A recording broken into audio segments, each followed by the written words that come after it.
Olá, pessoal, boa noite. Tô vendo um monte de gente aí querida já entrando. Tudo bem? Como é que tá o som? Olha, o professor Luiz Gonzaga já entrou. Vou escrever aqui o título da nossa live. Isso. E aí, como é que tá o som? Vou esperar aqui vocês me falarem. Enquanto eu vou convidando o professor Luiz Gonzaga, eu vou pedir para vocês. Obrigada, Gustavo. Eu vou pedir para vocês enviarem essa live para todo mundo. O Gustavo sempre me ajuda bastante nisso. Então envie essa live aí para todo mundo, que essa live vai ser sensacional. Deixa eu convidar aqui. Obrigada aí pelo feedback do som, pessoal. Obrigada, Vi. Oi, meu amigo, tudo bom? Vani, tudo bem? Tudo bem? Você está me ouvindo bem? Te escuto perfeito. Eu também, te escuto bem. Que bom, nós aqui de novo. Sistema Nervoso Autônomo, parte 2. É, vale a pena, vale a pena. Muito obrigado pelo convite outra vez. Prazer voltar. Nossa, eu que agradeço, é uma honra incrível estar aqui de novo com você. Você sabe que eu te admiro muito.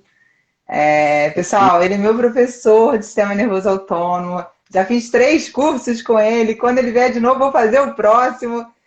Quem sabe um dia você ter a honra de ser monitora dele. É muito bom aprender com Imagina. você. Você está de parabéns. Obrigado. É recíproco, a admiração é recíproca, você sabe. Obrigada. Pessoal, vou falar aqui um pouquinho do Luiz, aí depois a palavra vai ficar com você, Luiz. Então, primeiro agradeço aí todo mundo que está entrando, boa noite para todo mundo. Como eu falei, envie esse aviãozinho para todo mundo, que essa live é fenomenal. Sem dúvida, uma das melhores lives que eu fiz foi a Sistema Nervoso Autônomo com o Luiz. É uma live assim que eu divulgo para todo mundo. Claro que tem lives sensacionais, mas realmente, como é um tema que eu adoro também, então eu estou lá sempre assistindo de novo. Então, pessoal, o professor Luiz Gonzaga é fisioterapeuta, formado pela Universidade Gama Filho, mestre em saúde pública pela instituição Oswaldo Cruz, osteopata pela Escola de Madrid e doutorando em psicologia pela Universidade Rei Juan Carlos. É professor e idealizador do curso Sistema Nervoso Autônomo Integrativo e um grande estudioso do sistema nervoso autônomo e do nervo vago. Então, Luiz, de novo, muito obrigada. Eu queria que você falasse um pouquinho de você e como surgiu sua curiosidade para estudar o sistema nervoso autônomo e o vago. Eu sei que a gente já falou disso na outra live, mas dá uma resumidinha aí para a galera para depois a gente entrar no vago. Então, pessoal, um prazer estar aqui. Obrigado, Vanessa, pelo convite de novo. A admiração é recíproca. Bom, o que eu posso falar de mim, né? De novo. Aluno da extinta Universidade Gama Filho, né? Dei uma sorte danada que uma das únicas universidades que fechou nesse país foi a Universidade Gama Filho. E para conseguir um diploma, agora um certificado, é uma função. Desde do princípio da minha carreira, quando eu comecei a trabalhar com câncer, né, e eu comecei a trabalhar com câncer já no quarto semestre da faculdade, eu ainda não sabia, mas o sistema nervoso autônomo ele já estava na minha rotina. Né? Ele está diretamente envolvido com o processo de angiogênese, de neoangiogênese, de carcinogênese, tudo isso. Eu ainda não sabia que ele estava envolvido nisso tudo, mas eu já estava envolvido com ele de alguma forma. E aí, o início da minha carreira foi trabalhando com câncer, com oncologia pediátrica primeiro, depois com câncer ginecológico e câncer de mama, porque a cabeça não aguentou ficar na oncologia pediátrica, né, porque é bem pesado ver crianças sofrendo todo dia. Imagina. E, mas eu sempre gostei muito desse ambiente, porque apesar de ser um ambiente de muito sofrimento, tem pessoas que são fantásticas. Acho que as pessoas mais fantásticas que eu conheci na vida foram os meus pacientes dessa época, né? Porque eles interpretam a realidade de uma outra forma. E você começa a entender e a colocar as coisas em perspectiva. E você começa a entender que as coisas não são tão hardwire, né? Elas não são tão duras. A realidade de uma pessoa, você pode conviver com uma pessoa o tempo inteiro ou duas pessoas podem conviver juntas o tempo inteiro, ter as mesmas experiências, a realidade de uma vai ser diferente da realidade da outra. E o câncer me ensinou isso, que a realidade de uma é a realidade da outra, então podia ser que alguma coisa nisso aí não fosse tão rígida, podia haver alguma flexibilização ou alguma mudança no nosso comportamento interno, da forma como a gente interpreta nossas experiências, que provavelmente influiria para mais ou para menos, né? Para a gente se defender mais, se proteger mais, ou para a gente se colocar mais em risco, quando a gente fala de câncer, de dor, de qualquer coisa assim. Mas mesmo com essa subjetividade toda, eu sempre gostei muito dos números e dos padrões. Eu adoro padrões, né? Tudo tem um padrão. Não ter um padrão também é ter um padrão. Entendeu? Então, quando o pessoal fala não tem padrão, não ter padrão também é ter um padrão. Então, a única questão é que ele foge do convencional, mas não ter um padrão também é um padrão. E aí eu fui atrás da epidemiologia, porque eu gosto de número, eu gosto de padrões, eu gosto de conectar pontos e tudo isso. E depois comecei a dar aula no Sul, fui coordenador do curso de fisioterapia por 2, 3 anos no Sul. E um dia, depois eu estava fazendo osteopatia, estava do quarto para o quinto ano, minha mulher e meu filho resolveram que queriam morar em outro país. Seu problema é ter uma mulher mais nova, obviamente. Tem suas vantagens e suas desvantagens. Eu já não queria mais. Beijo, Rubi! Não tinha mais essa ambição, mas eu não achava justo privar eles disso. Se eles quisiam morar fora, vamos todos então. E a gente se mudou para a Espanha, eu concluí a osteopatia aqui. E tive a oportunidade de começar um doutorado. Eu não terminei ele, a gente teve um desentendimento, eu e a diretora de tese, que se chama diretor de tese aqui, o orientador do doutorado, a gente teve um desentendimento e não tive a oportunidade de concluir, mas era um doutorado onde eu queria investigar, porque eu sabia que mudava, pela nossa prática clínica, eu sabia que mudava a resposta dos meus pacientes quando eu estava mexendo neles, eu não sabia por quê. E aí, nessa investigação em neurociência, que eu fiz o projeto, fiz tudo bonitinho, o projeto foi para o comitê de ética, mas depois a gente se desentendeu e o projeto rompeu. A gente ia investigar, então, que eu propus ela, eu vou estimular esse negócio aqui, quero vago, e eu acho que vai mudar o comportamento da colite ulcerativa no ratinho. E ela duvidou um pouco e tudo isso, ela não conhecia muito o tema. Ela falou, não, o vago que vai pela coluna, não sei qual vago que você está falando que vai pela coluna, pode ser que tenha um outro, com outro nome, porque o que eu conheço não vai pela coluna, e aí o desconhecimento dela e tudo isso, e a minha pouca capacidade de adaptação em alguns ambientes que as pessoas conhecem menos que eu, e são meus orientadores, aí eu não deu muito certo. E aí o Rafa, conhece o Rafa Abreu, que é meu irmão da osteopatia, um irmão que a osteopatia me deu. Ele falou que passou 2 anos aí estudando esse troço, desenvolvendo projetos, você não vai colocar isso no papel. Eu falei, não vou colocar nada no papel, ninguém quer saber dessa porcaria. Eu falei, me encheu tanto o saco que eu botei no papel. E daí a gente fez o primeiro curso e tudo isso, e daí o Steve Jobs, ele fala, né, você só consegue conectar os pontos da sua vida quando você olha para trás. E aí, olhando para trás, agora eu vejo todos os pontos que eu fui conectando desde lá da oncologia, a epidemiologia, a universidade, a mudança de cidade, a ida para a neurociência, o desentendimento com a orientadora, e daí a fúria pós-frustração e depois, né, a resiliência e a volta por cima na construção de um conhecimento mais amplo, mais bonito, mais abrangente, de forma que eu já falo de vago, eu já nem acho que estou falando de sistema nervoso autônomo. Então, e aí chegamos aqui, daí a gente começou com a pandemia a divulgar um pouquinho isso tudo, daí a gente se conheceu, você me deu uma oportunidade de falar em português para a galera que só estuda em português. A gente tem a oportunidade de te escutar. E daí a coisa foi andando, e daí eu resolvi entrar para psicologia pela questão da dor, né? Da dor. Você vai dizer que aqui o vago tem a ver com a dor, tem algumas coisas, mas principalmente porque eu continuo achando, e os estudos indicam alguma coisa nesse sentido, de que existe alguma coisa que já é uma teoria mais ou menos desenvolvida, ainda que não seja uma teoria comprovada, mas está num caminho de estudos, que é uma teoria que se chama teoria neurovisceral, de integração neurovisceral, que é uma teoria do Tyler, que ele diz que provavelmente as vísceras influem no comportamento, influem no cognitivo de alguma forma. E a gente concorda com isso. Acho, desde uma perspectiva de terapia manual, de osteopatia, acho que a gente concorda com isso, que influi no comportamento, ainda que a gente não saiba diretamente como, nem como a gente interfere nisso, que influi. E aí eu peguei essa teoria de integração neurovisceral, coloquei ela no papel, desenvolvi ela um pouquinho mais, coloquei alguns outros elementos e propus isso para uma professora de psicologia aqui da Universidade de Rio Carlos. Ela gostou.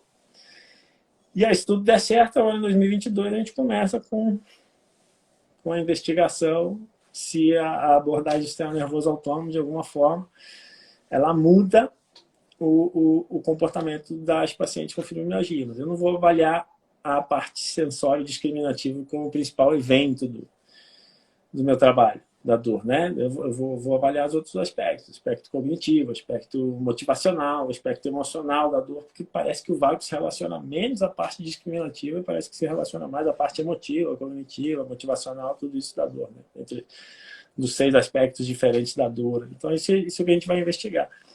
Então, vamos ver o que vai sair. Já falei demais. Desculpa. Maravilha, imagina, adoro. Muito bom. Depois você vai vir aqui contar pra gente como é que tá esse trabalho. Por Tá? favor. Com certeza. Então vamos lá. Para galera que tá, tem gente aqui da graduação, tem professores, tem osteopatas, tem quiropraxistas, já vi aí galera, né, de todas as mais variadas áreas aí dentro da fisioterapia. Então eu queria que você começasse falando sobre a importância do vago, né, as funções do vago, o que tem hoje, né, de aí falando da importância dele. Depois eu vou te pedir para falar da questão inflamatória e imune, mas eu queria que você falasse agora um pouco mais resumidamente. Uhum. Então, a gente está acostumado a estudar o sistema nervoso autônomo na graduação. Eu acho que eu estudei alguma coisa disso na graduação em anatomia. Talvez eu tenha estudado anatomia. O cara me falou alguma coisa da síndrome de Canon, quando ele chegou um dia na sala, abriu a porta e falou: vai ter prova Neuroanatomia, hoje. não? Foi neuroanatomia, eu acho que foi. Neuroanatomia. O cara entrou, abriu a porta, assim, se fazendo de furioso, a gente de aluno sentado ali. O cara falou: vocês são uns desgraçados, narigudos, carecas. Hoje vai ter prova. Bateu na mesa, assim. Aí todo mundo ficou em pânico. Tá? O cara falou: então isso é a reação de luta ou fuga. Aí descreveu um pouco o que seria a síndrome de Canon, descreveu, né, o estímulo em cadeia do sistema simpático e tudo. E aí foi isso aí que eu tive na faculdade de sistema nervoso autônomo. Na osteopatia, e talvez em algum curso de terapia manual, em geral a gente relaciona a questão do vago e a questão do simpático à reação de luta ou fuga, ou a reação do rest and digest, né? Descansar e fazer digestão. E se a gente vai um pouco mais na direção da teoria do Steve Porges, teria também aí o congelamento. Né? Então, seria a luta-fuga, o rest and digest e o congelamento. Então, a gente teria o sistema nervoso autônomo como um sistema de resposta, que é um sistema de resposta. Né? Você gera uma demanda, existe uma demanda, e esse é o seu sistema de resposta. Então, quando você escuta alguma coisa que parece uma ameaça, você responde com uma situação de luta ou de fuga. Quando você come, você reage com uma situação de digestão. Agora, meu corpo vai digerir, vou baixar a atividade. Então, isso é uma resposta. Né? Então, o sistema nervoso autônomo é um sistema de resposta adaptativa àquela demanda metabólica que você tem nesse momento. Né? Ainda que você não tenha nenhuma, isso também é uma demanda. Não ter demanda também é uma demanda. Então, em geral, a gente aprende o sistema nervoso autônomo tendo isso como perspectiva, né? Como plano de fundo. É um sistema que está relacionado principalmente ao estresse, pelo que a gente conhece hoje, né? Ao eixo HPA. E foi aí que se desenvolveu um pouco mais a notoriedade do sistema autônomo nesse plano terapêutico, porque o estresse crônico é um evento que é transversal a quase todas as sociedades hoje. pelas mídias sociais, por governos, políticas, por futebol, o que você quiser. Depende sempre da perspectiva do receptor. O flamenguista não gosta do Renato, isso é o estressor. O vascaíno não gosta que não subiu, isso é o estressor. Então, o estressor muda. O que importa não é, Sei bem, de sei fato, bem. o que importa não é, de fato, o evento, é a tua interpretação sobre o evento. Né? Então, para o sistema autônomo é a mesma coisa. Estava falando agora aqui num grupo de WhatsApp aqui do SMA avançado, o pessoal estava dizendo, mas o jejum intermitente não é estressor?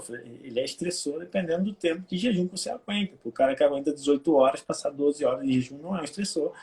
Para o cara que aguenta 6, passar 7 é um estressor.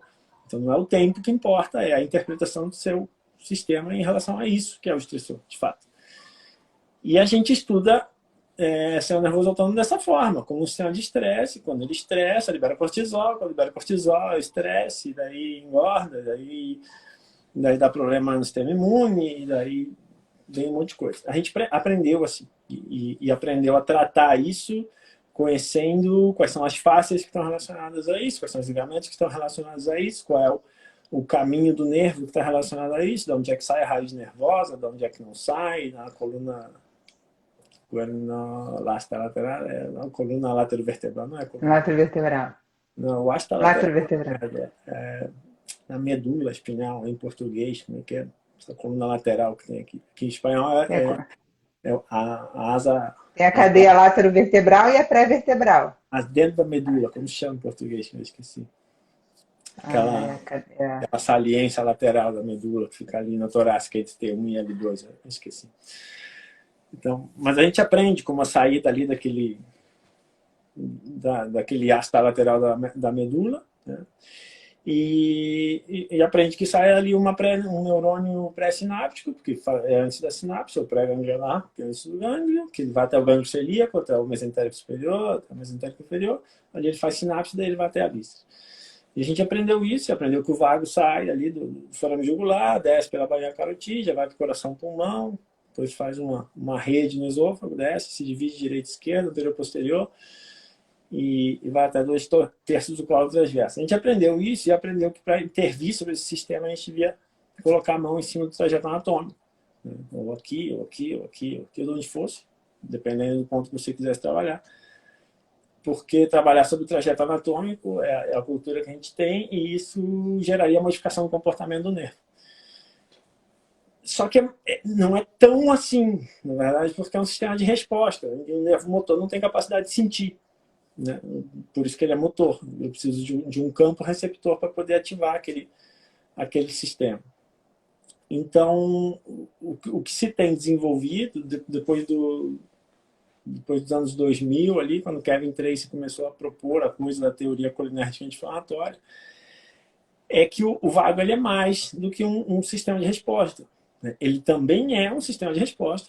Ele vai ser um sistema de resposta cardíaco, ele vai ser um sistema de resposta gastrointestinal, ele vai ser um sistema de resposta pulmonar, também vai ser um sistema de resposta, mas ele é mais que isso. Ele também é um sistema de percepção ambiental, quando a gente fala de ambiente intraperitoneal. Também é um sistema que vai identificar todos os neurotransmissores, os hormônios, o pH do teu sistema gastrointestinal, por exemplo, do teu ambiente intraperitoneal. Ele vai sentir tudo isso. Ele vai sentir a questão da concentração de citocinas pró-inflamatórias no abdômen, ou de anti-inflamatórias. Ele vai perceber serotonina circulante, ele vai perceber leptina, colecistoquinina, tudo isso.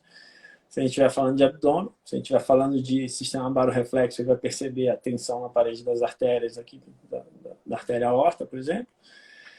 Se a gente estiver falando de mecanocepção, ele vai sentir as vibrações das cordas vocais. E se a gente estiver falando de sistema somático geral, ele vai sentir temperatura, vai sentir nocicepção, ele vai sentir tato, tudo que se refere a essa região da pele posterior da orelha, do meato acústico externo, da parede lateral da cavidade timpânica.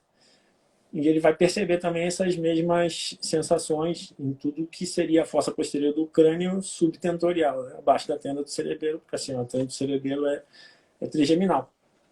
Então você percebe a quantidade de informações que o vago capta. E essas informações que ele capta tem que servir para alguma coisa, né? E até então a gente não se dava conta que elas serviam para alguma coisa. A gente se dava conta de que ele respondia. Ah, eu estou estressado, porque se eu estou estressado, eu tenho um aumento da atividade simpática e uma diminuição da atividade vagal. Mais ou menos, você tem um aumento da atividade simpática, isso seguramente você tem. Mas não significa que você tem uma diminuição da atividade vagal, uma coisa não tem a ver com a outra. E aí o pessoal começa a se dar conta que talvez o estresse ele não seja um problema, de verdade, ele seja uma má adaptação. Né? Porque o estresse ele é a resposta. Ele já não é a pergunta, ele é a resposta. Alguém perguntou alguma coisa e ele respondeu dessa forma. E aí você começa a entender que se a resposta, se essa é a resposta e eu não gosto dessa resposta, talvez o que eu tenho que fazer é outra coisa. É mudar a pergunta e não trabalhar em cima da resposta. Então talvez o que eu tenho que fazer não é relaxar o cara. Porque o problema dele não é relaxar. O problema dele é que ele está fixo num sistema neural de ativação que gera essa hiperatividade simpática, que gera esse sistema de estresse mantido. E aí se começa a perceber que o vago é um possível elemento de correção dessa hiperatividade do eixo hipotálamo pituitário adrenal. E aí você começa a pensar no vago como uma oportunidade de fazer uma pergunta. E através dessa pergunta que você vai fazer, talvez você mude a resposta que está descendo, como sendo este estresse, como sendo dor gastrointestinal, como sendo prisão de ventre, como sendo dor abdominal, como sendo dor lombar, como sendo dor no joelho, como sendo qualquer coisa assim. Então o sistema autônomo, ele continua sendo autônomo, mas ele aumenta a sua perspectiva quando a gente fala, a gente aumenta o olhar sobre ele quando a gente fala que trabalhando o sistema de informação, trabalhando as vias que sobem, talvez a gente possa modular melhor as vias que descem. E aí o problema é que ele deixa de ser autônomo. Porque aí ele já não é mais o sistema de resposta. Por isso que eu disse antes que talvez, quando eu falo de vago, eu já nem acho que estou falando de sistema nervoso autônomo. Porque o sistema nervoso autônomo ele é classificado como sistema de resposta. Como se você tivesse quase dividido as duas coisas. Né? É isso. Então, então, talvez a gente tenha uma oportunidade de mudar a resposta através da mudança da pergunta. Então, aí passa a ser mais interessante você saber o que você pode trabalhar, quais são as vias e mecanismos que você pode usar para causar uma ativação vagal, que podem gerar uma modulação desse eixo de estresse disfuncional nesse momento. Né?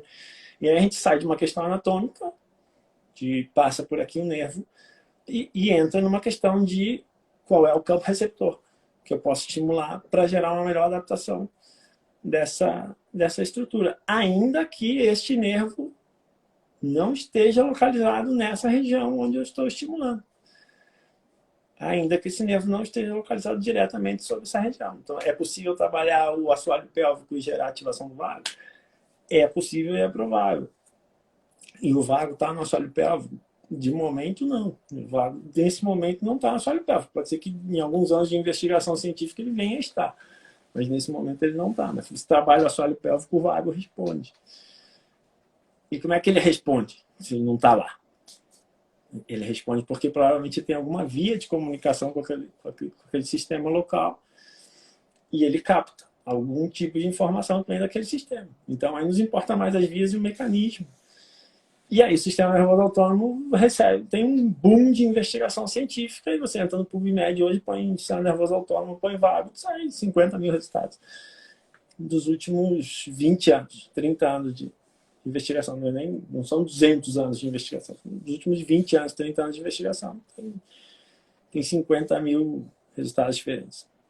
Então, e junto com isso, eu espero que venha a osteopatia, eu espero que venha a fisioterapia, eu espero que a gente se encaixe nisso de alguma forma, para a gente começar a tentar comprovar um pouco melhor aquilo que a gente faz, porque de fato alguma mudança no desfecho a gente gera, alguma mudança na percepção de desfecho a gente gera, mas o efeito de verdade a gente ainda não consegue provar que tem efeito. Né? A gente consegue provar que muda a resposta. Então, nesse sentido... Deixa eu te perguntar. Fala. Deixa eu te perguntar uma coisa. A gente aprende a liberar o trajeto do vago.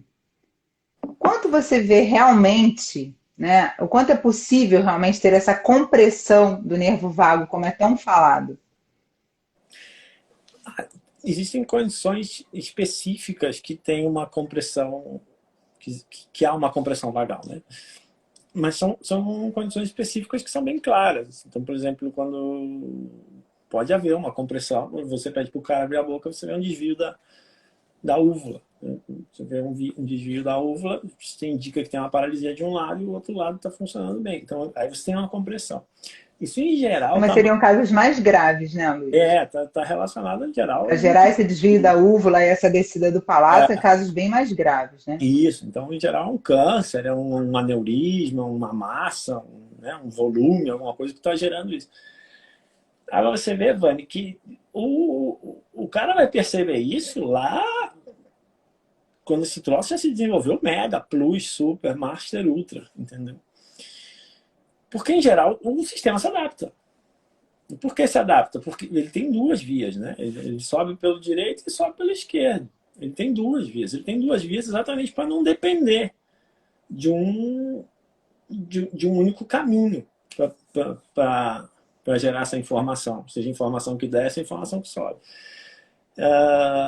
E além disso, além dessas duas vias que sobem, que descem, tem toda uma via humoral, né? Tem toda a via sanguínea que vai gerar essa mesma informação para poder gerar essa adaptação. Então, assim, eu não... Existem compressões que podem gerar modificações? Existem compressões que podem gerar modificação da voz, pode gerar rouquidão, tudo isso pode ser por alguma rigidez nas faces do pescoço, nas faces cervicais. Pode. É possível. É provável? É pouco provável que você encontre. Eu encontrei uma pessoa, de verdade, que tinha algum tipo de compressão, mas essa compressão nem se refletia em questões orgânicas, metabólicas. Se refletia na voz mesmo. Estava perdendo força na voz, na musculatura mastigatória. Estava perdendo força da musculatura mastigatória. E só. E os outros sintomas não tinha nada disso. Era bem específico. E era um senhor de 80 anos que não mexia o pescoço por nada. E isso aqui era super estreita a questão da face. Assim. Fora isso, não vi nada mais. Então eu não acredito, realmente não acredito que saber uma neuropatia de compressão que não se reflita no desvio da úvula e do palato. Se tem neuropatia de compressão, provavelmente vai se refletir ali. Senão, não acredito que tenha. Beleza. É porque às vezes é falado para a gente como se fosse assim a solução para tratar o vago, né? Liberem o vago, liberem o trajeto do vago. E isso também é uma coisa que vem mudando muito, né? Como você falou, as pesquisas estão vindo muito de um tempo para cá. Então eu acredito que isso tudo vai mudar assim muito sobre em relação ao tratamento para estimular, ou para trabalhar, ou para equilibrar o sistema nervoso autônomo. Eu vejo as pesquisas mudando, Vani. Eu não vejo a perspectiva clínica mudando. No SNA a gente fala muito de mudança de perspectiva clínica, né? Mas eu não vejo essas mudanças de perspectiva clínica se refletindo nas escolas de formação, por exemplo. Né? Eu vejo tampouco que as escolas de formação têm muita clareza em relação ao que é que tem que fazer. Quando você rompe com esse modelo de que não é mais a estrutura, não é mais a face, não é mais isso, tá, que é o objeto principal, eu não vejo muito para onde sair. As pessoas não saem muito para onde sair. Então, até vejo as pessoas pegando o polar hoje, botando o polar, fazendo a verificação ali no Cubes, aí sai um gráfico aqui, olha, que o gráfico de estresse está alto, o simpático está alto. Isso significa exatamente o quê? Que o simpático está alto. Se você estiver fazendo um jejum intermitente e você está 10 horas sem comer, mas de manhã o simpático está alto. Isso não é um problema, de fato. Que o simpático está alto, isso não é um problema. Ou que o vago está baixo, isso não é um problema. Se essa é a adaptação que o nosso corpo está pedindo, isso não é um problema. Se isso passa a ser um problema, porque cronificou dessa forma, continua não sendo um problema, porque essa é a resposta. Você tem que saber por que o corpo adaptou desse jeito. E se você continua buscando...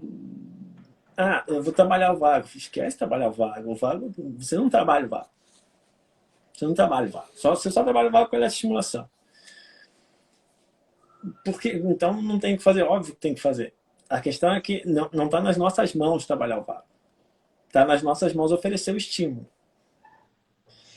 a interpretação do estímulo que a gente está oferecendo já não depende da gente.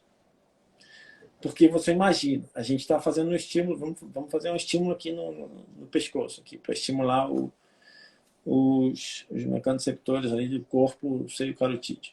Tá, então você estimula, ok.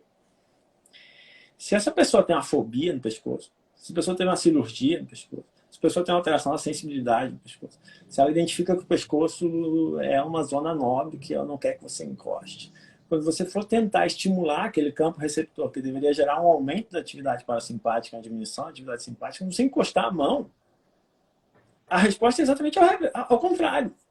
Porque o cara identifica que aquilo ali é um perigo para ele. Fala, não, você também tem a mão no pescoço. Tira a mão do pescoço, não deixa o pescoço. Não, maluco, ninguém mete a mão no meu pescoço. Nem meu marido mexe no pescoço, vai mexer tudo.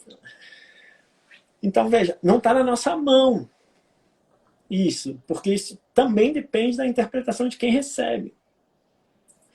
Isso é super chato. Na verdade, eu adoro isso, mas é chato, porque é um sistema de resposta não linear. E quando é um sistema de resposta não linear, significa que você vai oferecer o mesmo estímulo, no mesmo lugar, para duas pessoas diferentes. E a resposta vai ser diferente.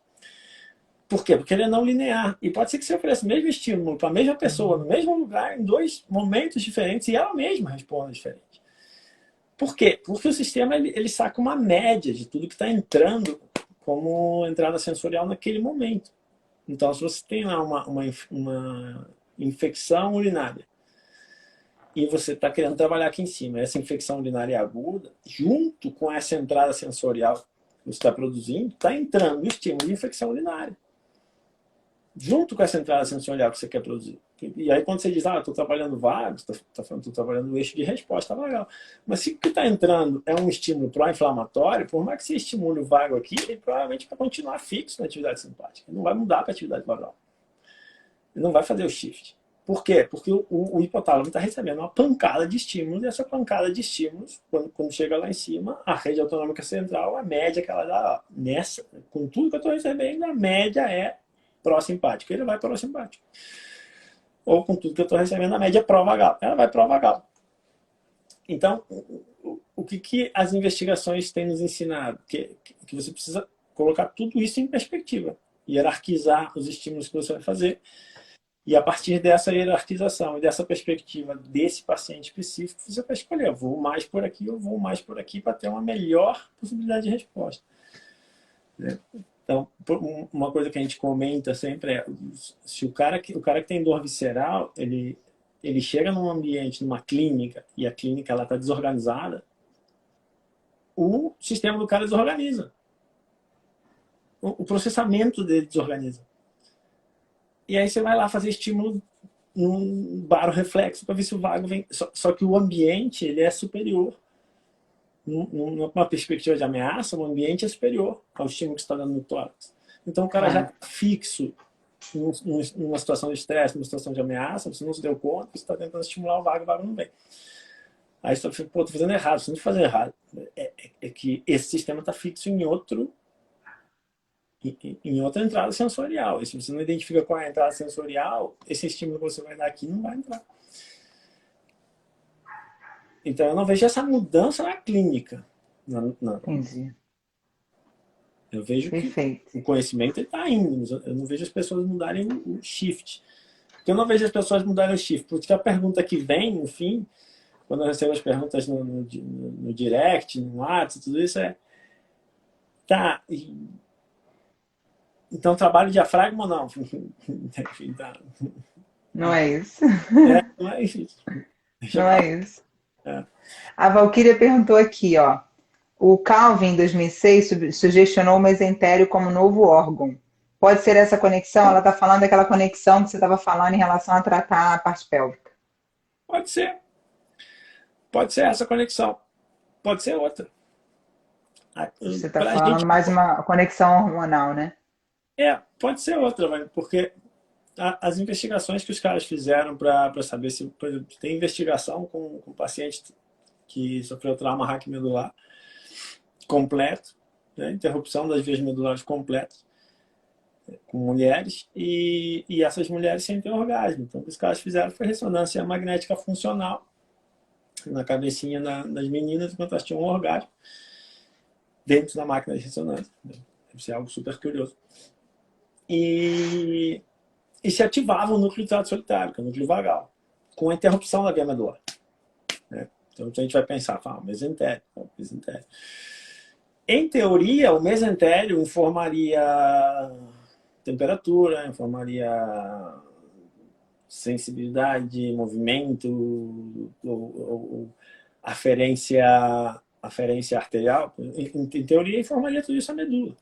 Em teoria, né? O vago captaria mais a informação do ambiente químico, não tanto do ambiente mecânico, não tanto da estrutura. Informaria a medula, mas se a medula está rompida, se a medula está interrompida, essa informação não sobe. Então pode ser por outra coisa, pode ser que a pessoa interprete que aquilo ali é legal. E quando ela interpreta que aquilo ali é legal, vai gerar uma modificação do comportamento do vago. Vai ficar mais suscetível a isso ou não. No fim, o mesentério ele vai interferir por 5.000 motivos diferentes.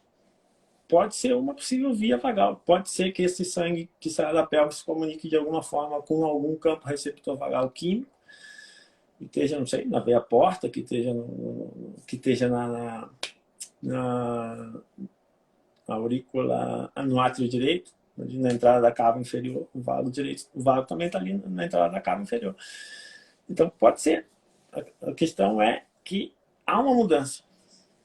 Não sei se importa tanto por que tem mudança. A questão é que há uma mudança. Você pode estimular o tibial posterior e ativar o vago com essa estimulação, que em tese não deveria. O toque suave na pele do bebê, por exemplo, um toque um pouco mais intenso, um pouco mais moderado na pele periférica, no braço, de um healthy subject, né, de uma pessoa que não tem nenhum comprometimento, ele pode ativar a via vagal. Não por uma via vagal. Não é uma via vagal isso. Mas pode ativar uma via vagal. Você pode aumentar a taxa de disparo vagal quando você faz isso. A terapia do abraço, por exemplo, ela provavelmente ativa uma via vagal. As pessoas que se sentem queridas, as pessoas que não têm rejeição a esse contato somático, principalmente no peito, no pescoço, as pessoas que não têm rejeição a isso, elas têm a melhor atividade vagal. Não pelo vago. Isso foi um grande problema agora na pandemia, né? Tremendo. Para as crianças, então. Sim. Tremendo. Acho que lá na frente que a gente vai descobrir o rombo que isso tudo fez, né? A rede social já é um problema, né, para essa nova geração. Pela coisa do contato, né? Sim. Os adolescentes que estão A ausência do contato. Não tem contato físico, né? Você está com a pessoa, mas o estímulo somático não existe. Se não existe estímulo somático, não baixa, né, a atividade. Vai ser um problema, talvez. Mas a gente está aí para arrumar também. Ou vão se adaptar, né? Ou vamos se adaptar, isso aí. Luiz, queria que você falasse um pouquinho da relação do vago com as questões inflamatórias e imunes. Se você quiser separar, fica à vontade. Eu não sei se você prefere juntar. Acho que a gente junta o vago com as questões inflamatórias e imunes. Então, a gente tem que imaginar que o sistema imune ele não tem inervação vagal. Né? O que está escrito ali no mur, no sua bota, escrito que o baço tem inervação vagal. Isso é mentira. A princípio, não tem inervação vagal. Órgãos linfóides, a princípio, não tem inervação vagal. Tem inervação simpática, mas não tem inervação vagal. Então, os vasos linfáticos têm inervação simpática, mas não tem inervação vagal. Então, o que acontece? Existia uma ideia de que o simpático ele era pró-inflamatório e de que o simpático também era anti-inflamatório. O simpático é tudo. Né? O simpático jogava em todos. Ele é o pró-inflamatório, ele é o anti-inflamatório.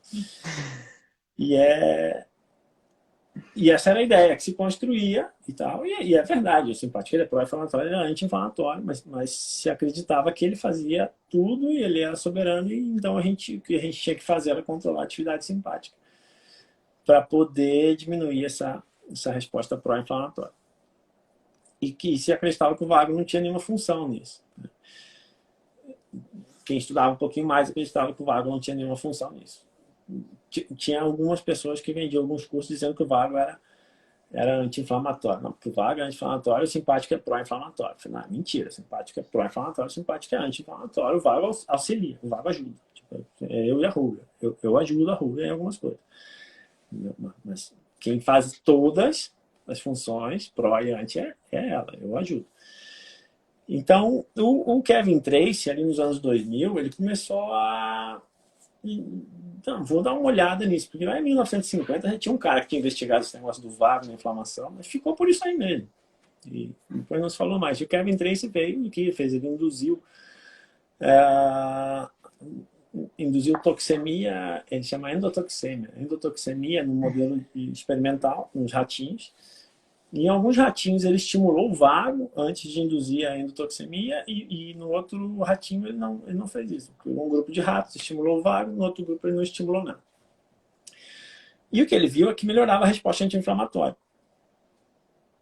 Que na hora que você estimulava o vago, melhorava a liberação de marcadores anti-inflamatórios. Se eu estimulo o vago e melhora a minha resposta anti-inflamatória, provavelmente o vago é anti-inflamatório.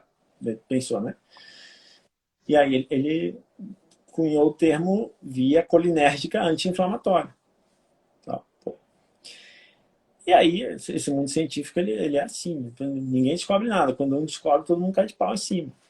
E aí foi isso que aconteceu. O cara descobriu um negócio, esse cara é retardado, vamos dar pau nele. E aí todo mundo começou a investigar isso, falando, ah, esse cara é maluco, o vago não tem nada a ver com isso e tal. Não sei o quê. O vago não libera corticoide.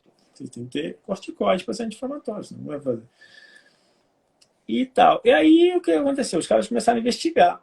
E o Kevin Tracy tinha proposto que o vago fazia o seguinte, que você tinha um processo inflamatório e que quando o sistema identificava que existia uma inflamação, ele aumentava a liberação de acetilcolina pelo vago. E essa liberação de acetilcolina, o que ela ia fazer? Olha o que ele pensou. Foi genial o que ele pensou. Não fechou a conta, mas foi genial.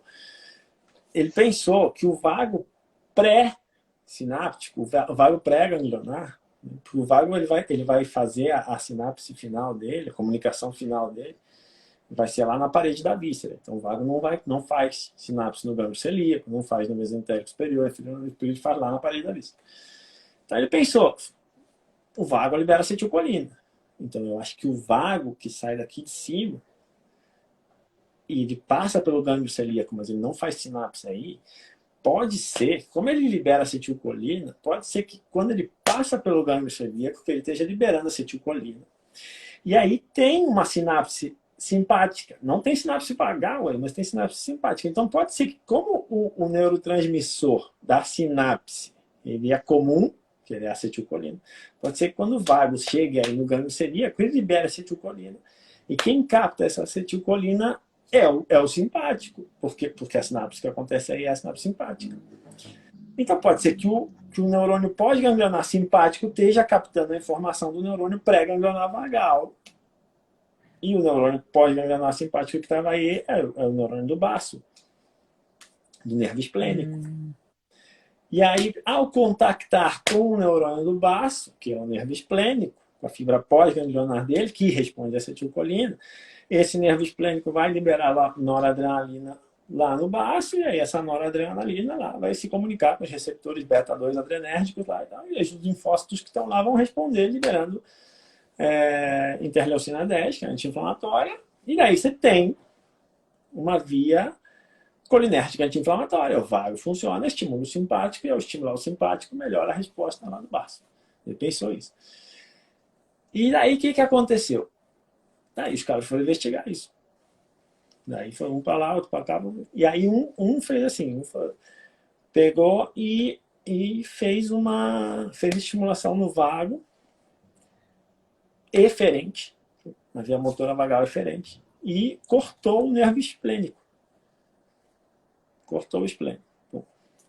E aí, quando ele cortou o esplênico, o que aconteceu? Não aconteceu nada. Não aconteceu nada. Por quê? Porque dependia da resposta do esplênico. Então, aí ele terminou com a ideia de que o vago sozinho faria alguma coisa. Tá. Então, ele disse, o vago de verdade ajuda, mas o vago precisa do simpático íntegro, porque se o simpático não tiver íntegro, o vago não funciona.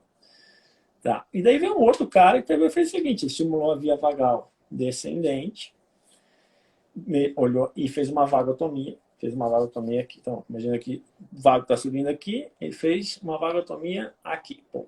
E estimulou tudo, todo o vago daqui para baixo, que é o vago motor. E não mudou a resposta. E aí, no outro grupo, ele fez no mesmo lugar a vagotomia e ele fez a estimulação daqui para cima, que é o vago aferente. E mudou a resposta. Sim. Aí mudou a resposta. Como mudou a resposta se o vago que desce se ele está interrompido? Mudou a resposta porque a informação que sobe informa o centro e o centro modula a resposta que vai descer pelo eixo HPA, pelo eixo HPA, que vai descer pelo nervo simpático. Essa informação que sobe, ela modula o centro saca uma média e o centro determina a atividade simpática descendente, tendo em consideração a informação vagal ascendente. Então ele modula a resposta simpática que desce pela resposta, pela informação vagal que sobe. Porque o vago aqui estava rompido. Então não podia ser uma resposta vagal. Então essa aí foi a linha 2. Então a gente sabe que muda a resposta anti-inflamatória quando o aferente vagal informa melhor. Mas o sistema imune não tem inervação vagal? Não tem inervação vagal, mas o vago é o sensor do sistema imune. O vago é o sensor do sistema imune. Então, o primeiro tempo da resposta imune, ele vai ser o tempo celular. Vai ser o tempo da célula. Aí não tem nem simpático nem parasimpático, ele é o tempo da célula. Quando o sistema não é capaz de adaptar em nível celular, daí ele demanda o sistema nervoso. E quando ele demanda o sistema nervoso, o primeiro cara que capta essa informação é o vago. É o primeiro cara que vai captar a informação. Vai captar a informação para mandar a informação para o centro. E ele capta isso antes de sair no exame de sangue. Ele capta isso antes de você conseguir identificar isso no exame de sangue. E ele já modula a resposta simpática descendente através dessa informação da periferia que ele reconhece. Então o vago passa a ser um supersensor para informar o centro e para o centro determinar o que vai fazer. E essa foi a teoria 2. E ela está bem colocada também, a teoria 2. E daí teve um outro cara que propôs que não era no básico, né, que ia acontecer nada disso, e que o vago eferente de verdade mudava alguma coisa pela liberação de acetilcolina, e muda de verdade. Só que não é no baço, é nos macrófagos intestinais. Não é no baço, vai ser nos macrófagos intestinais. Você vai dizer, mas o vago não vai no plexo entérico lá, né, para poder fazer isso. Ele não vai no plexo entérico, ele fica ali na periferia ali, do plexo entérico e tudo isso. Mas quando ele libera acetilcolina ali na periferia do plexo entérico, os neurônios do plexo entérico, do plexo subseroso, submucoso, tudo isso, eles captam essa informação, levam essa informação para dentro do sistema gastrointestinal, liberam essa acetilcolina lá perto dos mastócitos, ali do sistema gastrointestinal, que é onde a gente vai ter a maior concentração de tecido linfóide do corpo. E essa reação, através desse aumento de liberação da acetilcolina do vago aqui na periferia, que vai ser captada pelo plexo entérico, que vai levar essa informação para dentro do plexo entérico e ativar os macrófagos que são internos, e essa informação ela também vai produzir uma melhora da resposta anti-inflamatória. Daí esse cara achou isso. Então, estimular o vago aferente muda a resposta anti-inflamatória? Muda. E também muda a resposta anti-inflamatória através de uma via vagal, não só simpática? Também. Mas se o simpático não está preservado para nenhuma das duas situações, vale. Porque o sistema de verdade anti-inflamatório potente que a gente tem é o sistema simpático. Que antes a gente interpretava que era um sistema só pró-inflamatório. E aí o que acontece?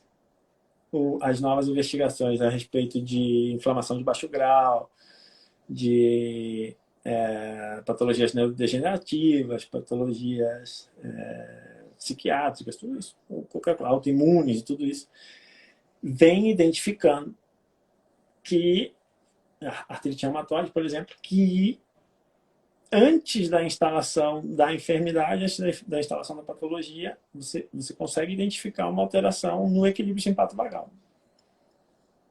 Antes da instalação.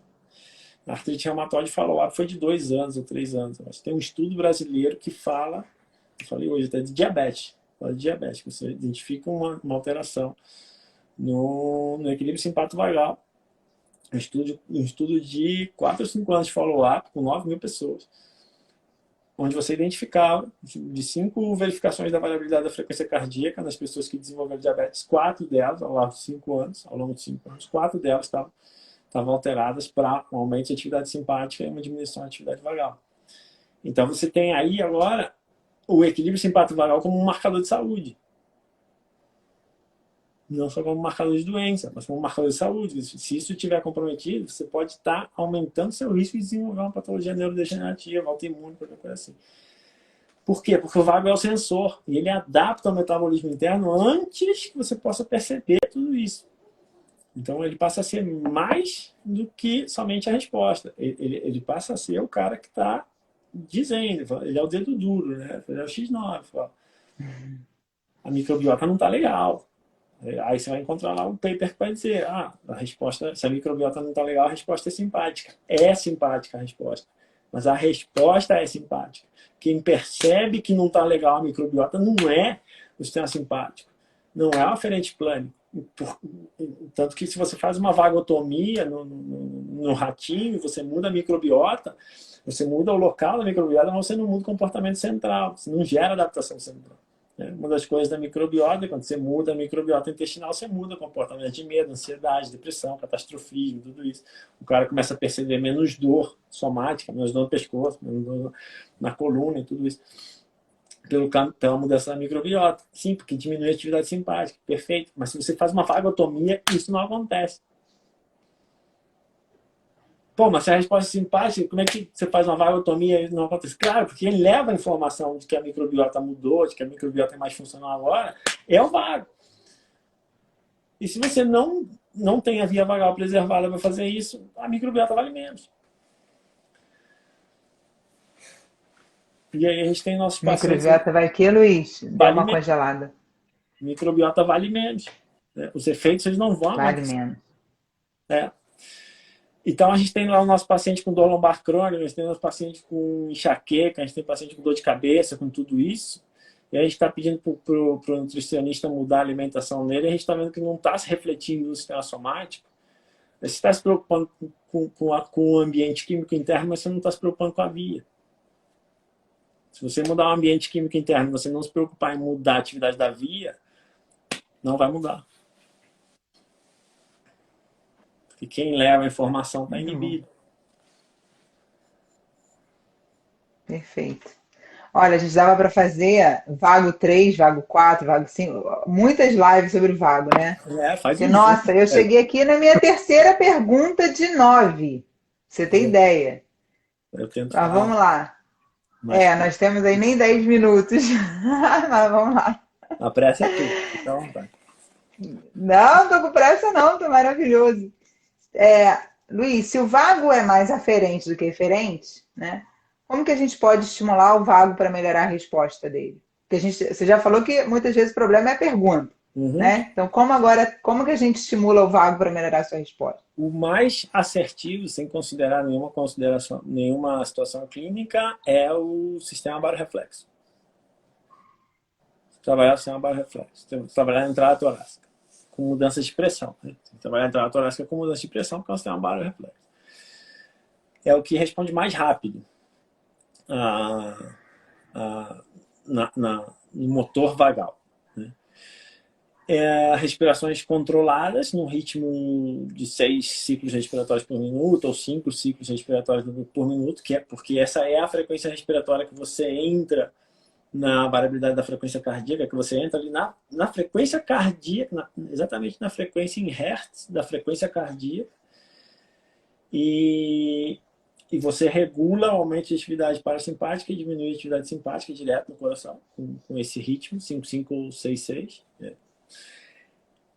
Você pode trabalhar com respirações diafragmáticas, desde que o cara não tenha uma boa respiração diafragmática. Se o cara já tem uma boa respiração diafragmática, ele já está adaptado a isso, ele não vai ser sensível a esse estímulo, porque esse estímulo para ele já é comum. Né? E você pode tentar buscar o trigêmeo para buscar o vago.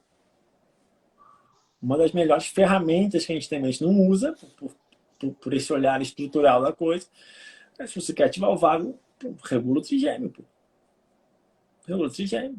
Existe um reflexo chamado reflexo trigêmeo cardíaco, óculo cardíaco, trigêmeo vagal, se quiser dizer, onde o campo, a entrada sensorial é o trigêmeo e a saída sensorial é o aumento de atividade vagal. Você trabalha a boca, você trabalha o olho, você trabalha a estimulação da cara. Tem alguns trabalhos que dizem que se você trabalha o gânglio pterico-palatino, você também tem uma melhor resposta vagal. Respirar pelo nariz, libera mais óxido nitroso, isso vai em algum momento gerar uma melhor resposta vagal. Controle de temperatura do ambiente é importante, controle de iluminação é importante, tudo isso para estimular o vago. E eu acho que os mais Interessante você falar isso, Luiz, sem te cortar, mas já te cortar. A sua internet está dando uma congeladinha. Não sei se a sua é a minha. Pessoal, dá um feedback aí, se para você está congelando também. É interessante isso que você está falando, Luiz, porque assim, não sei os pacientes que chegam para você e para a galera que está aqui, mas muitos pacientes chegam para mim lá no consultório e eu observo muita gente respirando no diafragma, só no abdômen, só no abdômen. É a dele, né, Clarice? Obrigada. Mas acho que já deu uma melhoradinha, essas oscilações da internet. Uhum. E, e a gente aprendeu, eu tenho 45 anos, eu não sei mais ou menos a sua idade, você deve ser bem mais novo que eu, Não. mas, obrigada, Fábio. E o que a gente aprendeu quando a gente era mais novo, né? Respira na barriga, né? Porque durante muito tempo a gente respirava só em cima, depois um tempo, né, ficamos aprendendo que tinha que respirar na barriga. E aí você sempre fala, quando eu estou nas suas aulas, a importância de respirar usando os dois mecanismos, né? Ou seja, tanto o tórax quanto o abdômen. Então, fazer lá o braço de bomba, a alça de Bowles também são importantes, né? Então, não sei se você tem observado isso, mas é muita gente respirando hoje na barriga, porque eu acho que teve uma época que a gente ensinava isso para os pacientes, né? Sim, Você sim, chegou a pegar essa época? Assim, eu sim, aprendi na faculdade que tinha que respirar na barriga, isso. né? E eu fiquei lá tentando trabalhar minha barriga, né? E a gente observa muitos pacientes com diminuição de mobilidade no tórax, né? E não fazendo esse movimento do tórax. Muito Sim. interessante isso que você está falando. É, vai de acordo com aquilo que a gente tinha falado antes. O cara que sempre faz isso, que está acostumado a fazer isso, ele já está adaptado para isso. Então, é o mesmo problema, você trabalha com esporte, é o mesmo problema de você dar um treinamento proprioceptivo para o Cristiano Ronaldo.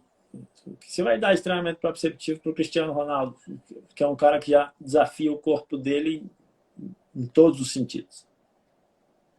Porque a gente está falando de desenvolver, né? Não, de estimular Claro. mais, não de manter o estímulo. Então, o cara que está acostumado a fazer isso, ele não vai receber grandes benefícios. É a melhor orientação, porque a maior parte das pessoas não respira de jeito nenhum, só sobrevive, né? Com respiração basal mínima. Só que as pessoas se esquecem do sistema torácico alto. E qual que é o problema de esquecer o sistema torácico alto? É que o principal regulador da pressão arterial, o principal regulador da atividade simpático-vagal não é o sistema gastrointestinal. Não são os receptores vagais subdiafragmáticos. O principal campo receptor é o sistema barorreflexo. E se você tem diminuição da sensibilidade barorreflexa, o que vai acontecer não é um aumento de atividade vagal. Quando você enrijece uma determinada estrutura, o que acontece é que você aumenta a atividade simpática, porque você sente menos. E se você sente menos, você tem que garantir que o sangue vai subir para a cabeça. Essa é a prioridade 1. Então você vê um cara que faz uma respiração diafragmática super ampla, a barriga vai lá no teto e volta, mas que o braço de bomba do cara não funciona. E aí o que acontece? Num sistema de prioridades, quando o sistema sensorial identifica que isso aqui não se mexe, então ele muda, ele reseteia a sensibilidade barorreflexa. Né? Agora, para eu de verdade poder trabalhar isso aqui, a sensibilidade agora é outra, porque isso aqui está rígido. Então, ele reseteia o sistema barorreflexo. e ele identifica que isso aqui não se move. Se não se move, o que eu faço? Por via das dúvidas, ativo, porque o sangue tem que subir, porque senão sobe e desmaia. E o cara tá lá embaixo respirando no abdômen tudo que dá, e o vago não entra. Claro que não entra, porque a informação baroreflexa é uma informação que tem prioridade 1 na entrada sensorial. O sistema gastrointestinal, ele tem lá mecanoreceptores? Tem, mas se é prioridade 1, nunca vai ser prioridade 1 sobre o sistema cardíaco. Então você tem uma disfunção, na verdade, porque o cara respira abdômen, mas o cara não respira nada de T1 a T6. Não respira nada em braço de bomba. Isso é disfuncional. E essa disfunção, em geral, ela vai na direção de uma hiperatividade simpática. Ainda que o cara respire abdômen. E as pessoas seguem mandando respirar abdômen. Cantores têm um super problema com isso. Verdade. Cantores, eles não sabem trabalhar essa parte alta, porque é tudo parte baixa. Cantores têm um super problema com isso. Maravilha. Quando eu te cortei, você estava falando das formas de estimular o vago. Você quer falar mais alguma coisa sobre isso? Acho que os principais Espetacular, né, Clarice? Muito bom. A entrada sensorial, ali, o controle respiratório é importante. Se você quiser levar mais por um lado de fibras rápidas, fibras lentas, em teoria, não é superior, tá? Mas em teoria, estimular mais a expiração deveria gerar uma maior atividade maior. Isso é a teoria. O que a gente tem comprovado hoje é que 5 ciclos respiratórios por minuto ou 6 ciclos respiratórios por minuto são os ciclos que geram mais harmonia do sistema simpático vagal. Agora, independente do tempo inspiratório e depois expiratório, que sejam 5 por minuto. É isso aí, 5 por minuto. Perfeito. Os cantores, eles devem estimular o vago através também do canto, né? Que você já ensinou pra gente que cantar também faz muito bem, né? Para estimular o parasimpático. Só que aí, se eles precisam de regulação, essa via não serve. Aí o problema que você tem é que se ele é seu paciente, essa via não serve. Porque ele já sobreestimula essa via. A via abdominal já não serve, porque ele já sobreestimula essa via. E aí te sobra uma. O cara tem que fazer um movimento de braço de bomba e o cara não faz movimento de braço de bomba, porque disseram para ele lá, quando ele aprendeu a cantar aqui, que ele tinha que fazer tudo com o abdômen e o diafragma. Ele não faz isso. E, eventualmente, vai, o que acontece, mas isso é observação gonzaguiana, não é nenhum dado clínico nem nada disso. O que acontece é... Adoro. É perda de pressão na parede abdominal anterior. Isso nessas pessoas, né? Os cantores. Por essa coisa da respiração constante, às vezes existe perda de pressão na parede abdominal anterior. Eles têm um problema. Você não tem a manutenção desse cilindro pressórico que seria responsável pela drenagem do peritônio. E como você tem perda dessa pressão na parede abdominal anterior, você começa a ter um acúmulo de líquidos, né, que a gente chama de pitose, ou a gente pode chamar de distensão abdominal, ou pode chamar de bloating. Você começa a ter acúmulo de líquidos na região abdominal, e o acúmulo de líquidos na região abdominal é pró-inflamatório. Aí você tem um problema de coordenação neuromuscular da parede anterior do abdômen, e você tem essa alteração da coordenação neuromuscular está gerando uma modificação do comportamento vascular, uma modificação do comportamento linfático, tudo isso que está gerando uma hiperatividade simpática e diminuindo a atividade vagal. Aí você tem que trabalhar tanto a parte de coordenação sensório-motora, como tem que trabalhar a parte de estimulação vagal. Perfeito. Você ainda tem uns 10 minutinhos, Luiz? Sim, toca. A Ruber não está em casa, moleza. Pode abusar mais? A Ruber não estando em casa é fácil. Vamos lá. Então, queria tocar num assunto interessante, porque eu aprendi muito com o atendimento que você fez comigo, né? E eu queria que você falasse uma questão aí pro pessoal, o seguinte, o que aconteceu foi o seguinte, pessoal, eu meditava, né? Eu tava com algumas questões de saúde, aí o Luiz estava no Brasil, fui lá para ele me atender. E o índice de estresse, né, o estresse lá no topo, né, final de curso de osteopatia e prova para especialista, enfim. E aí tinha acabado de passar essa fase, então estresse muito alto. E aí estava eu lá meditando todo dia, achando que estava bombando com a minha meditação. E aí cheguei lá no Luiz e o Luiz falou para mim que não, a meditação não ia solucionar o meu problema. Então eu queria que você falasse um pouco sobre isso, Luiz, porque eu acredito que muita gente que está aqui fazia muito parecido, faz, né? Muito parecido com o que eu fazia. Eu mandava todo mundo meditar. Eu achava que a meditação era uma solução para todo mundo. E não é bem assim que você me ensinou. Eu queria que você falasse um pouco sobre isso. Uhum. A gente vai um pouco de acordo com a história que eu gosto de contar dos cavalos e das zebras. Isso para a gente pensar em sistema autônomo, em regulação simpato-vagal, vale super. Assim, né? Então, o que é a história do cavalo e das zebras? Tem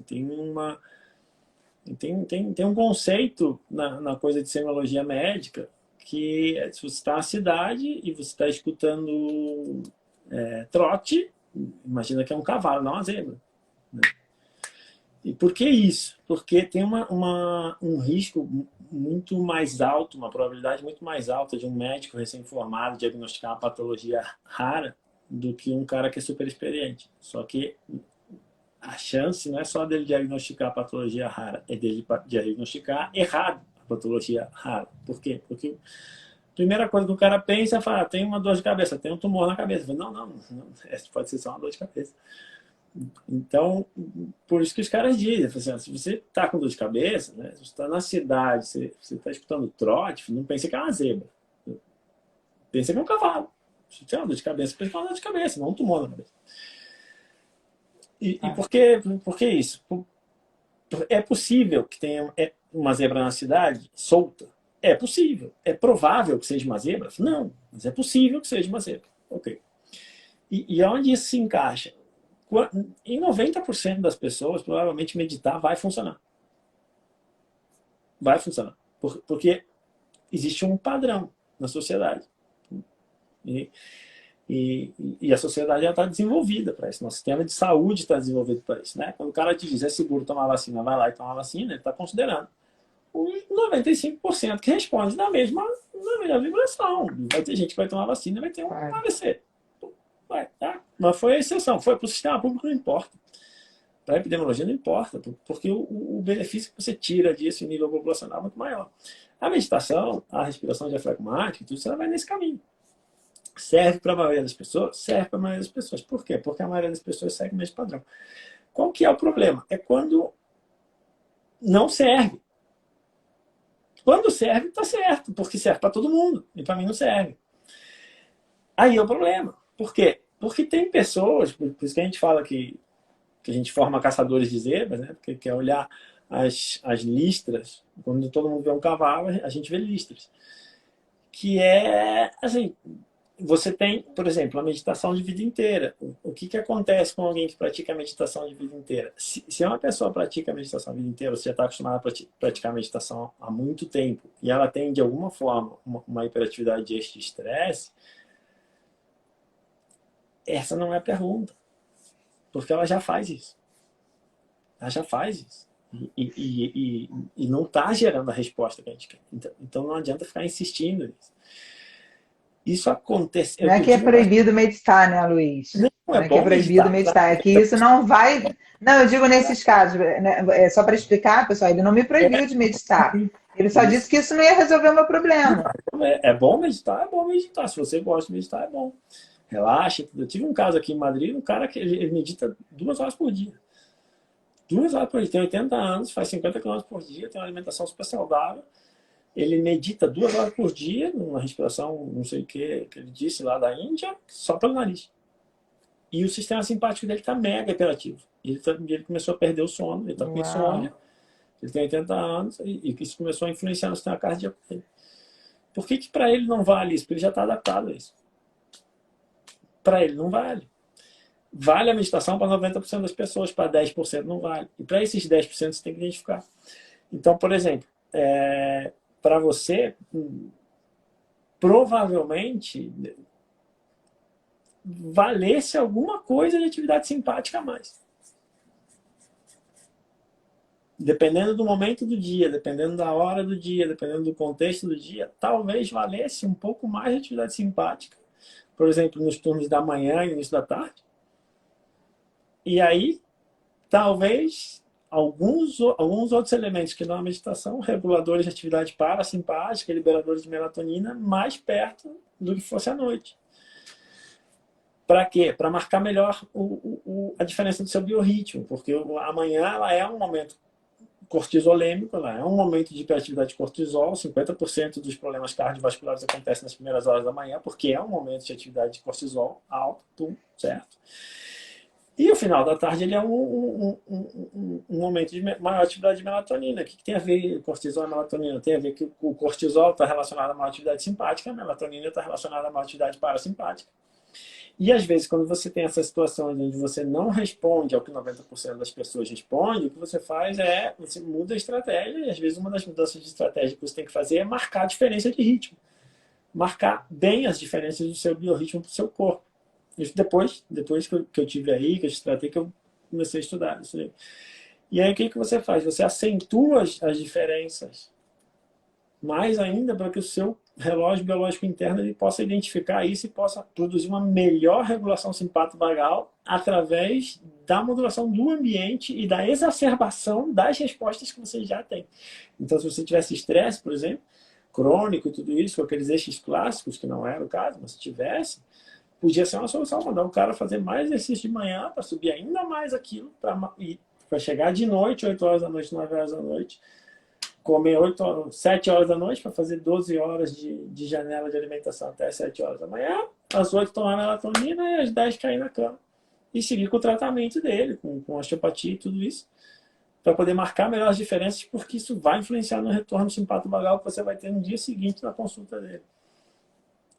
Então, por não ser tão linear o sistema, você tem que adaptar o sistema para a zebra. Entende? Porque a parte mais encantadora disso tudo é você ter que adaptar para a zebra. Porque para o cavalo, você manda ele respirar melhor, come direitinho aqui, dorme tal hora, e acorda tal hora. Isso regula o ritmo do cara. O difícil é você regular a zebra. Você gosta do Vasco, né? Já tem a Eu fiz faixa. questão de falar. Eu gosto do Vasco, é ótimo. Eu queria falar sobre isso porque é interessante, porque muita gente acha que vai tratar todo mundo igual, né? Se você for pensar em sistema nervoso autônomo, vai pensar em todo mundo igual. Ou, eu quero equilibrar estimular mais o parasimpático para equilibrar o sistema, vai ser todo mundo igual. E não é, né? Então você mostrou pra gente que não é. Então É. isso eu acho muito interessante. Então, numa perspectiva gonzaguiana, é mais importante você entender, você raciocinar em cima do sistema do que você memorizar manobras. Porque, em última Perfeito. instância, se você tiver que atender um cara online, e eu tenho paciente no México, se tiver que atender um cara online, Claro. tem que ensinar o cara a se autorregular. Sem a sua mão. E aí o que você vai fazer? Então para você trabalhar com o sistema nervoso autônomo, você tem que ampliar o horizonte. Né? Tem que ampliar o horizonte. Para ensinar o cara como se autorregular, inclusive estratégias cognitivas.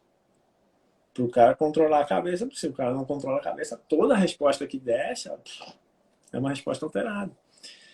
Né? Se você fosse fazer uma consulta comigo, você não se sentisse seguro por causa disso, provavelmente a sua sensação de ameaça ou de desgosto por não se identificar com o terapeuta seria superior a qualquer coisa que o terapeuta fizesse. E aí, quando eu fosse ver no final qual é a resposta disso tudo, a resultante é ruim. Por quê? Porque o cara identificou que é ruim. O cara identificou que é uma merda. Claro. Entende? Isso é, Sim. é o que dá o gosto, na verdade, para mim é o gosto do tratamento do sistema nervoso autônomo, é isso. Porque hoje é eletroestimulação, vai para o sistema nervoso autônomo, a microbiota vai para o sistema nervoso autônomo, a terapia cognitivo-comportamental vai para o sistema nervoso autônomo, mindfulness vai para o sistema nervoso autônomo. E no evento que a gente fez ali, a revolução do sistema nervoso autônomo, a gente nem falou de nada disso, a gente falou de dor. E de como a atividade vagal, como a atividade vagal vai modular a dor tal qual. Tal qual. Sem falar de aumento de resposta simpática, nem falar de aumento de resposta parasimpática. Simplesmente a atividade vagal que você tiver, ela vai modular a sua percepção de dor, porque ela se conecta com a substância gris periaquedutal. O núcleo do trato solitário se conecta com a substância gris, substância cinzenta periaquedutal. que é um modulador da resposta descendente. Então, você tem um sistema, a gente chama de sistema antinociceptivo ascendente. Uau! Que vai funcionar pelo vago e pelo baroreflexo. Maravilhoso, Luiz. Muito bom, muito bom. O que você está trazendo aí para gente em 2022, seja online, presencial? Fala aí para o pessoal.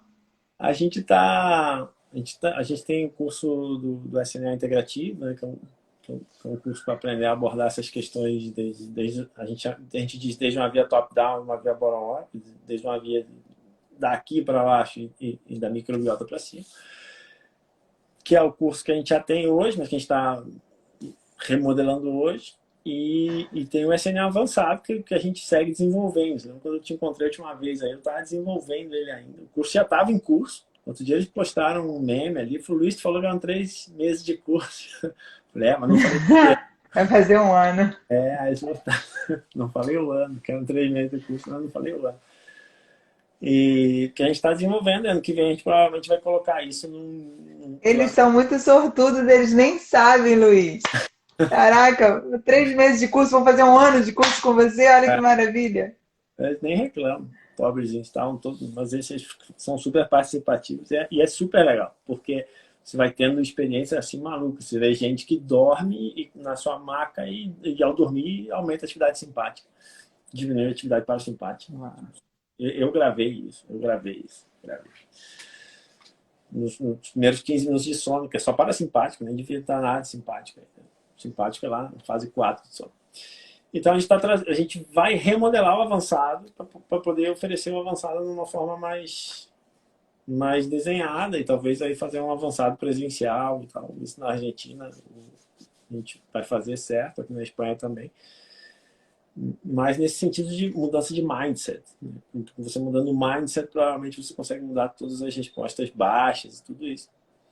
E juntando com tudo isso que a gente está falando, juntando com a parte da psicologia, né? Que eu tô mais dentro hoje e usando estratégias de conduta para que você possa modular a sua resposta descendente. Né? Trabalhar através do seu sistema de crenças também, porque não pode ser só, né? O sistema autônomo ele tem que ser integrado com tudo, inclusive com o sistema neuromuscular, para produzir uma modulação mais importante de tudo isso, e sempre caminhando no sentido da neurociência mais moderna que a gente tem disponível, né?